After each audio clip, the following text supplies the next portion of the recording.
Hey, what's up, everybody? It's DJ Phanatic Beats, content contributor for liveoffbeats.com. If you'd like to follow me, you can follow me on Twitter at DJ Phanatic or Instagram at DJ Phanatic Beats, and Phanatic is spelled Phanatic.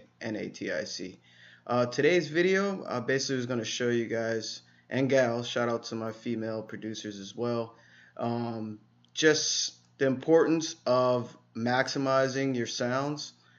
Basically, it's normalizing and maximizing the volume of the sounds. I'm going to show you two different ways to do it. Basically, you might want to get in the habit of doing this for every sound. Just check it. You can do this in all different DAWs, but FL Studio makes it very easy.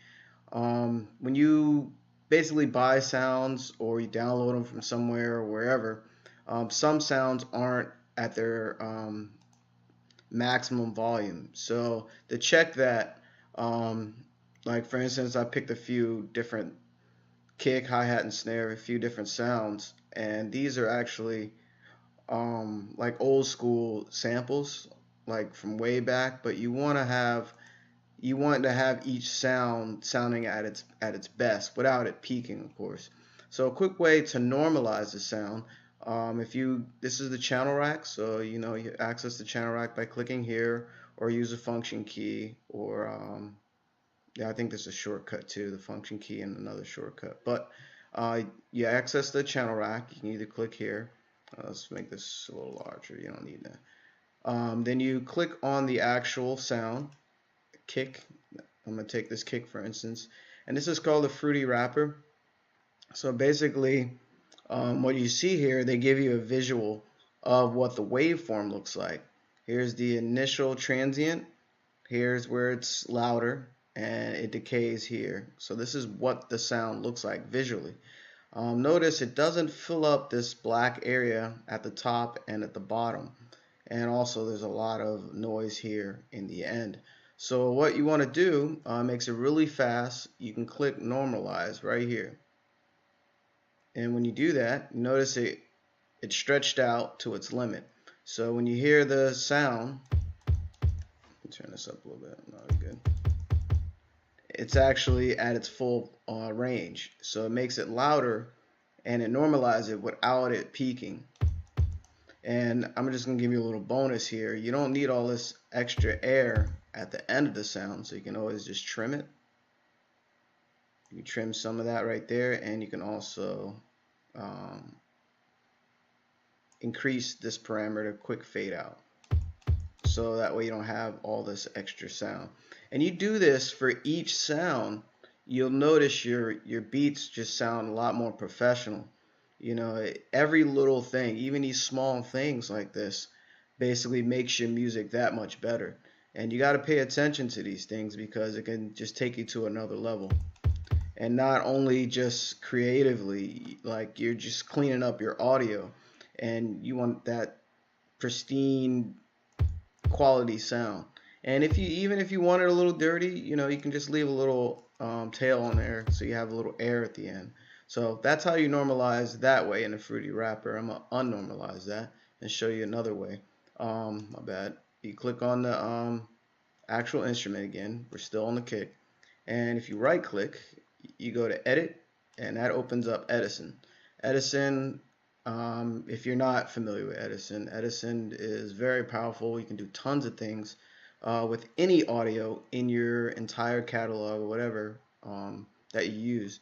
A quick way to normalize in Edison, it has a normalize button right here. You notice if I hover on it in the upper left here in the hint panel, it tells you what it is, normalize regions. So I don't have, basically I'm going to normalize the entire region that's appearing here on the screen. So boom, and you notice it just grew a little bit. The sound actually is pretty well normalized. So it actually does sound louder in Edison for some reason. Maybe it's the way I have it routed, I don't know. But that's a quick way of normalizing in Edison. So I usually just normalize here, and there's another way you can actually increase the volume here without doing this. So when you normalize here, actually, um, it's good that your sound is as loud as it can go before you route it to the mixer. See, that way, that way you're not having to boost it all the way up or turn the sound all the way up here.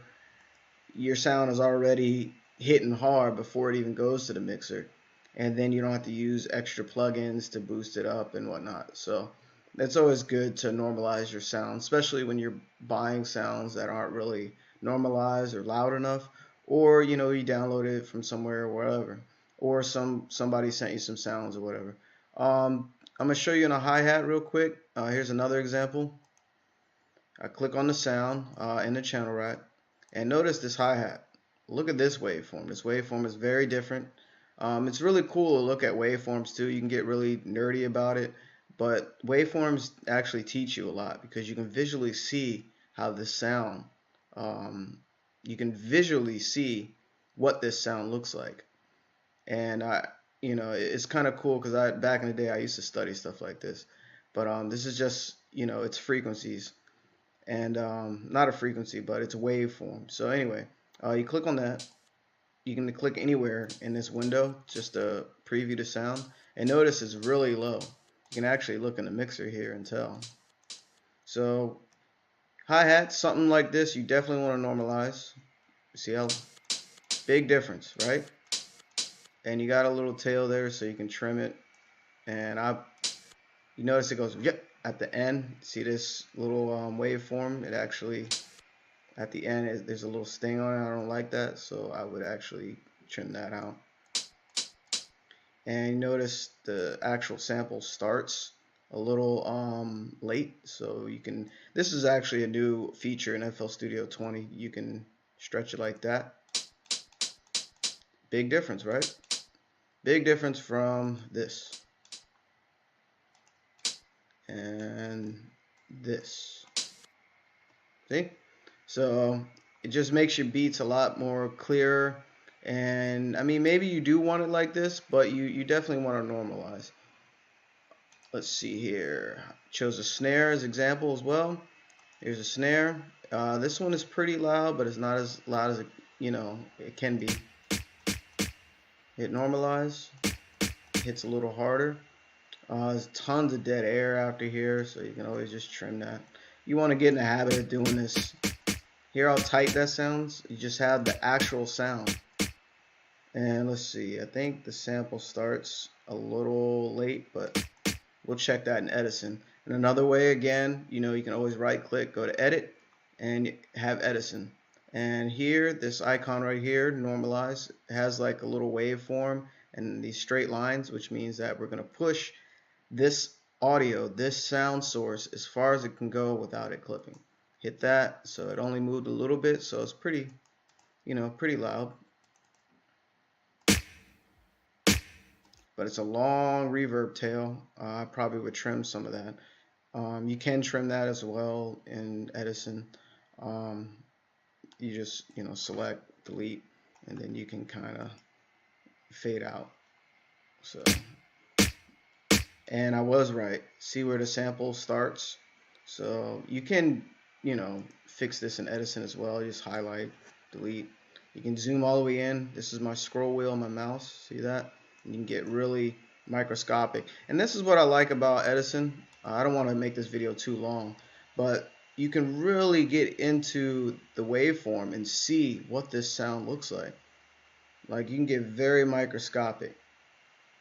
Edison is like, and this is the they give you like a that red line is a reference.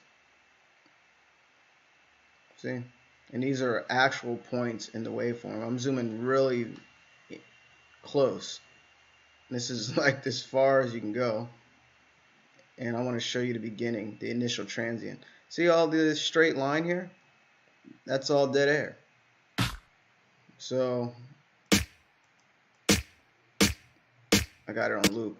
So basically you want to get rid of this dead air because it's hitting almost off beat.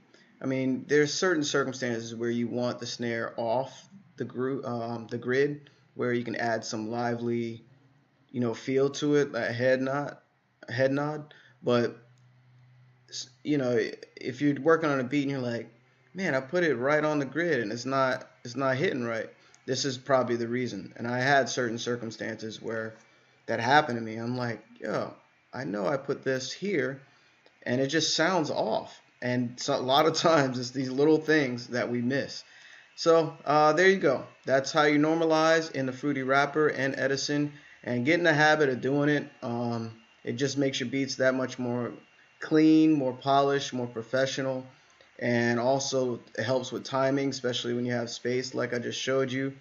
And it actually makes the sound sound fuller too, and when you normalize compared to not normalizing. So yeah, and I showed you how to use the trim and out features and the sample start. So it makes it really easy to edit that sound. And you can do this with any sound that you have that you put in your projects in FL Studio. Um, it's really quick and easy. So anyway, hopefully that helps. It's been your boy DJ Phanatic. Again, you can follow me on Twitter at DJ Phanatic or Instagram at DJ Phanatic Beats. Phanatic is Phanatic. I'm a content contributor for liveoffbeats.com. Keep making great stuff. Keep keep your sounds clean. Make sure you normalize, and that way you just take your music to another level. So hey, peace, y'all.